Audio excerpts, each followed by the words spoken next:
Good morning student of class 11th। Welcome to STVP online Hindi classes. आज की अपनी इस क्लास में हम व्याख्या करेंगे बेटा अपनी पोएम वे आँखें की। वे आँखें जो शीर्षक पोएम है उसकी रचना सुमित्रा नंदन पंत जी के द्वारा की गई है। सुमित्रा नंदन पंत छायावाद के प्रमुख सतम माने जाते हैं। इस कविता में उन्होंने क्या दर्शाया है? इस कविता में उन्होंने शोषण के दुष्चक्र में फंसे किसानों की व्यक्तिगत और पारिवारिक दुखों की परतों को खोला है और स्पष्ट रूप से अविभाजित समाज की जो वर्गीय चेतना है उसका खाका यहाँ पर उन्होंने प्रस्तुत किया है। क्या बताया है? यहाँ पर बताया गया है कि किस प्रकार एक किसान जो शोषण का दुष्चक्र है उसमें फंस जाता है और वो अपने परिवार की सारी खुशियाँ खो बैठता है। इसी का वर्णन यहाँ पर कवि ने किया है। तो इसकी व्याख्या आज हम पढ़ेंगे। अंधकार की गुहा सी रिखी उन आँखों से डरता है मन, भरा दूर तक उनमें दारुण दैन्य दुख का नीरव रोदन। यहाँ पर कवि सुमित्रा नंदन पंत जी ने बताया है कि जो किसान है उसकी आँखों में उसकी दुख भरी कहानी भरी हुई है। सरीखे होता समान। कवि के अनुसार यहाँ पर जो किसान है वो हताश है, निराश है और उसकी आंखें हैं उसमें उसकी दुख भरी कहानी हम देख सकते हैं। वे किसी अंधेरी गुफा की तरह डरावनी हैं।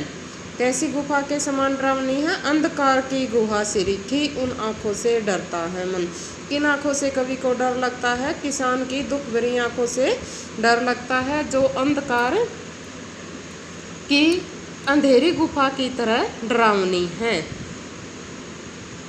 भरा दूर तक उनमें दारुण दैन्य दुख का नीरव रोदन। आगे कवि बताना चाहते हैं कि उन आँखों को यदि हम देखें तो उन आँखों में दूर दूर तक क्या भरा हुआ है? उन आँखों में दूर दूर तक दुख भरा हुआ है। दारुण होता है, घोर कठोर दुख होता है जो निर्दयतापूर्वक जो दुख वो सहन कर रहे हैं, जो दुख उन्हें निर्दयतापूर्वक दिए गए हैं, उन दुखों से भरी हुई उनकी आँखें यहाँ पर बताई गई हैं। दैन्य दुख का नीरव रोदन। उनकी जो आँखें हैं उनमें उनके जो दुख भरी कहानी है वो हम देख सकते हैं। यानी कि जो किसान की आंखें हैं वो कैसी बताई गई हैं? वो एक अंधेरी गुफा की तरह बताई गई हैं जिनमें निराशा के भाव हैं, हताशा के भाव हैं और दुख भरी कहानी किसान की उनकी आंखों के द्वारा हम देख सकते हैं। वह स्वाधीन किसान रहा अभिमान भरा आँखों में इसका, छोड़ उसे मझधार आज संसार कगार सदृश्य है किसका। आगे क्या बताया गया है? आगे यहाँ पर बताया गया है कि जो किसान था वह कभी स्वतंत्र था और उसका जीवन बहुत ही सुखमय था। उस सुखमय जीवन का यहाँ पर वर्णन किया है जो किसान ने कभी जिया है। क्या बताया गया है? यहाँ पर बताया गया है कि जो किसान है वो अब अपनी स्वतंत्रता को खो चुका है और उसकी स्थिति बहुत दयनीय हो चुकी है। अभिमान भरा आँखों में उसकी आँखों में कभी गर्व अहंकार भरा हुआ था, छोड़ उसे मझधार आज संसार कगार सदृश्य है किसका। आज उसके बुरे समय में यह संसार भी उसे छोड़कर उसे दुख रूपी मझधार में छोड़कर मानो एक किनारे पर जा खिसक कर खड़ा हो गया है। यानी कि किसान का जीवन कभी सुखी था, वह स्वतंत्रता से अपना जीवन यापन कर रहा था और उसकी आँखों में अहंकार का भाव था। यानी कि अहंकार कैसा? स्वाभिमानता का जो अहंकार है वो उसकी आंखों में भरा हुआ था और अब दुख के समय में ऐसा महसूस हो रहा है कि उसे दुख रूपी मझधार में छोड़कर यह संसार भी एक किनारे पर जा खड़ा हुआ है। देखो इसमें खड़ी बोली का बेटा प्रयोग हुआ है। यहाँ पर अनुप्रास अलंकार देखने को मिलता है और इन पंक्तियों में यदि हम देखें तो कवि ने यहाँ पर किसान की जो आंखों में दुख भरा हुआ है उसके बारे में हमें बताया है। लहराते वो खेत दृगों में हुआ बेदखल, अब जिनसे हंसती थी उसके जीवन की हरियाली जिनके तरन तरन से। यहाँ पर बताया गया है कि जो किसान है वो कभी स्वाभिमानी था, उसके भी अपने खेत थे।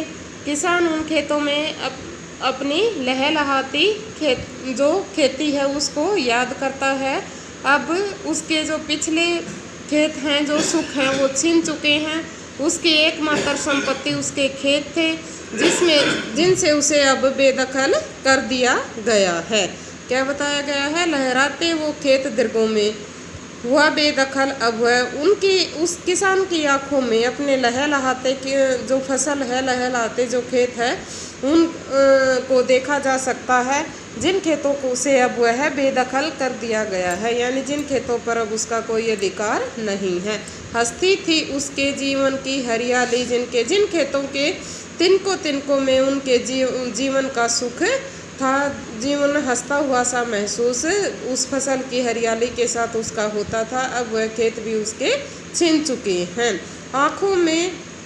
आँखों ही में घुमा करता वह उसकी आँखों का तारा, कारतूनों की लाठी से जो गया जवानी में ही मारा। आगे किसान के दुखों का वर्णन करते हुए कवि कहते हैं कि किसान का एक जवान बेटा था और किसान अपने जवान बेटे को याद करके रोता है। उसका जवान बेटे का जो दुख है, मरने का जो दुख है, वो उसकी आंखों में देखा जा सकता है, जो साहूकार के आदमियों के द्वारा लाठियों से मार दिया गया है। आंखों में ही घुमा करता वह उसकी आंखों का तारा। किसान का एक पुत्र था, वह उसे बहुत प्यारा था। कारकुन होता बेटा, कारिंदे या काम करने वाले जो व्यक्ति हैं वो। तो जमींदार जो लोग हैं उनके यहाँ काम करने वाले लोगों ने उसको लाठियों से मार दिया था और जवानी में ही उसका बेटा मर गया था। यानी कि किसानों की आंखों में और कौन सा दुख भरा पड़ा है? उसके जवान बेटे की मृत्यु का दुख भी भरा पड़ा है। बताया गया है कि किस प्रकार से अपना ब्याज वसूलने के लिए साहूकार के लोगों ने, जमींदार के लोगों ने लाठियों से उसके जवान बेटे को मार दिया था। बिका दिया घर द्वार महाजन ने, न ब्याज की कोड़ी छोड़ी, रह आंखों में चुभती वह कुर्क हुई बरगों की जोड़ी। आगे क्या बताया गया है? आगे बताया गया है कि किसान के पास 2 बैल थे, बैलों की एक जोड़ी थी जो उसे बहुत प्यारी थी। बिका दिया घर द्वार, यहाँ पर बताया गया है कि महाजन के से उसने जो ब्याज लिया था उस ब्याज की कोड़ी महाजन ने वसूल कर ली थी और इसे वसूलने के लिए उसका घर द्वार सब कुछ बिक गया था। रह आंखों में चुभती वह कुरक हुई बरगों की जोड़ी। उस महाजन ने अपना सूद और जो ब्याज है उसको वसूल करने के लिए किसान के जो बैलों की जोड़ी थी उसे भी क्या कर दिया था? उसे भी नीलाम कर दिया था। यहाँ पर कर्ज चुकाने के चक्कर में बताया गया है कि किसान का जो घर बार है वो बिक चुका है। किसान के जो प्रिय बैलों की जोड़ी थी वह भी नीलाम हो चुकी है। यानी कि महाजन की यहाँ पर कठोरता का वर्णन किया गया है कि किस प्रकार से अपने ब्याज की कोड़ी वसूल करने के लिए किसान को बेघर कर दिया गया। इतना ही नहीं, जो खेतों में काम करने वाले बैलों की जो जोड़ी थी जिसके सहारे वह अपनी फसल उगाता था, उस बैलों की जोड़ी को भी अब महाजन ने अपना सूद और ब्याज वसूल करने के लिए नीलाम कर दिया था। इस प्रकार यहाँ पर किसान के दुखों का वर्णन किया है, सजीव चित्रण किया है। यहाँ पर सुमित्रानंदन पंत जी ने बताया है कि जो किसान है उसकी आंखों में उसके जीवन के जो दुख हैं वो हम देख सकते हैं, उन्हें अनुभव कर सकते हैं। इस प्रकार खड़ी बोली का यहाँ पर प्रयोग है। अनुप्रास अलंकार की छटा देखते ही बनती है, भाषा सरल सहज है। सेकंड पार्ट में हम इस पोएम की जो नेक्स्ट इसके जो पद्यांश है उनकी व्याख्या करेंगे। Thank you and have a nice